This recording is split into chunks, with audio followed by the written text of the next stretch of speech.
이 시원한 물소리 들리시죠? 여기는 그 이름도 아름다운 비취 계곡입니다. 계곡에 있는 수많은 돌들이 햇빛을 받아 반짝반짝 비취색을 낸다고 해서 그렇게 예쁜 이름이 붙었다고 하는데요. 이곳은 말 그대로 너무 아름다운 곳이기 때문에 유명한 영화인 와호장룡의 배경이 되었다고도 합니다. 지금 제 뒤로 아스라이 황산의 모습도 보이는데요. 저는 벌써부터 가슴이 설레입니다. 자, 그럼 여러분도 지금부터 비취 계곡의 매력에 흠뻑 빠져보실까요? 6,000m의 길이를 자랑하는 비취 계곡은 황산의 동쪽에 위치한 풍경구입니다. 싱그러운 풀냄새를 맡으며 예쁘게 꾸며진 오솔길을 따라 걷다 보면 푸른 옥빛의 맑고 투명한 연못들을 만나게 됩니다. 지금 보시는 게 채지라고 불리는 연못인데요. 연못 아래에 있는 암석들이 물의 깊이에 따라 서로 다른 색채를 띈다고 합니다. 비취 계곡에는 다양한 크기의 채지 수백 개가 있다고 해요.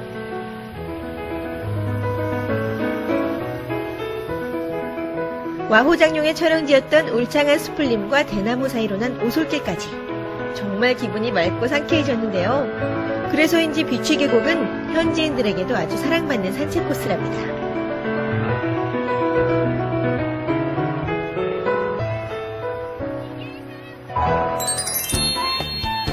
자, 금강산도 식후경이라는 말이 있죠.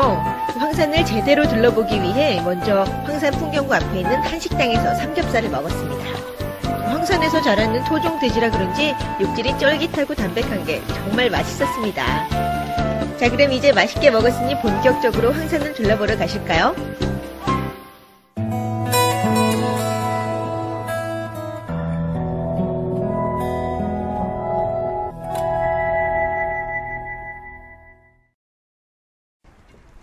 중국인들이 가장 좋아하는 산은 어딜까요? 바로 제가 지금 나와 있는 황산입니다. 중국의 10대 명승지 중 하나이기도 하고요. 문화와 자연이 적절하게 조화를 이루어서 복합세계문화유산으로 유네스코에서 1990년 지정을 하기도 했는데요. 자, 오른 만큼 보여주고 걸은 만큼 느낄 수 있는 곳. 여러분도 황산의 매력을 함께 느껴보시죠. 황산을 본격적으로 오르기 위해 운곡 케이블카를 탔습니다. 황산에는 총 3개의 케이블카가 있는데요. 황산의 시작이라 할 수 있는 운곡 케이블카는 운곡사에서 백아령까지 2,800m에 달하는 거리를 8분 만에 고속으로 운행합니다. 이 케이블카 안에서 앞으로 펼쳐질 황산의 절경을 미리 살짝 엿볼 수 있었습니다. 해발 1,670m의 백아령에 닿으면 본격적인 산행이 시작됩니다. 잘 정돈된 계단을 오르내리다 보면 일출이 가장 아름답다는 광명정을 비롯해서 하늘로 날아가는 듯한 12m 높이의 비례석, 멋진 일몰을 감상할 수 있는 대운정 등을 만날 수 있습니다.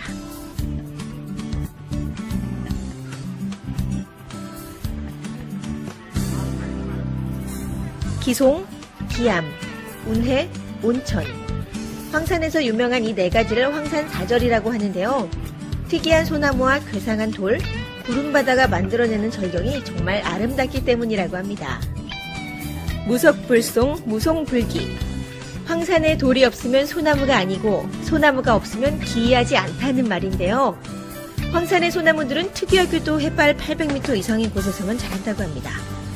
우산송, 몽필생화, 단결송처럼 독립된 이름을 갖고 있는 유명한 소나무들도 10그루 이상이 있는데요. 이런 황산의 소나무들은 단단한 바위 틈에서 약 700년에서 1500년 이상을 자라난 것이라고 합니다. 황산사절의 그 두 번째는 바로 기암입니다. 괴상한 모양을 하고 있어서 기암괴석이라 불리는데요. 날아온 돌이라는 뜻의 비례석, 수박 먹는 저팔계, 잉어 등에 올라탄 거북이와 같이 이름과 생김새가 독특한 바위들이 무려 1,200개나 있다고 합니다. 황산에서 가장 유명한 것이 바로 운해입니다. 황산은 72개의 봉우리와 24개의 계곡이 형성되어 있는데요. 가파른 봉우리들 사이로 돌계단을 걷다 보면 발밑에는 바다처럼 펼쳐진 운해를 만날 때도 있습니다. 그럴 때면 어느덧 신선이 되어 구름 위를 걷고 있는 듯한 착각에 빠지게 된다고 합니다.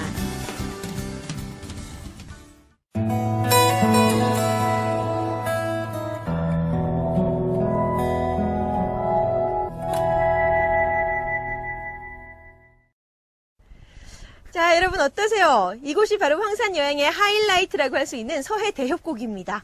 자, 예로부터요, 황산에 와서 서해 대협곡을 보지 않으면은 황산을 봤다고 말하지 마라라는 말이 있을 정도인데요.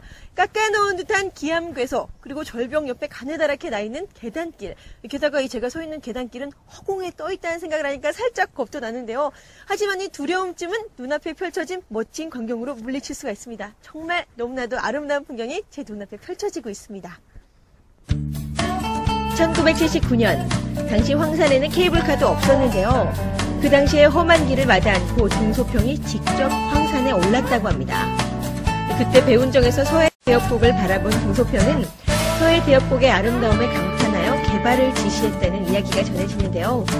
그로부터 12년 동안 등산로를 설계하고 9년 동안 사람들이 허공을 매달려서 장으로 바위를 쪼아 구멍을 내고 또 산 밑에서부터 돌과 시멘트를 날라 하나하나 연결해서 지금의 서해 대협곡 등산로를 만들었다고 합니다. 76세의 나이에 황산을 등반한 등소평도 대단하지만 9년 동안 이렇게 멋진 등산로를 만들어낸 중국인들의 힘에 정말 감탄을 금할 수가 없었습니다. 깎아지른 절벽을 따라 만들어져 있는 이 계단들은 심장이 약한 사람은 도저히 지나갈 수 없을 정도로 아찔한 허공 위에 떠 있습니다. 천길 낭떠러지 위를 걷고 있자니 무섭기도 하고 조금 힘도 들었지만 다양한 형태의 기암괴석과 바위 틈에서 신기하게 자라는 소나무 그리고 눈앞에 펼쳐지는 장관을 보고 있자니 등산의 피로는 모두 잊혀지는 것 같았습니다. 산을 좋아하는 사람들을 위한 산책로부터 전문 산악인들을 위한 트레킹 코스까지 정말 황산의 매력은 끝이 없는 것 같습니다.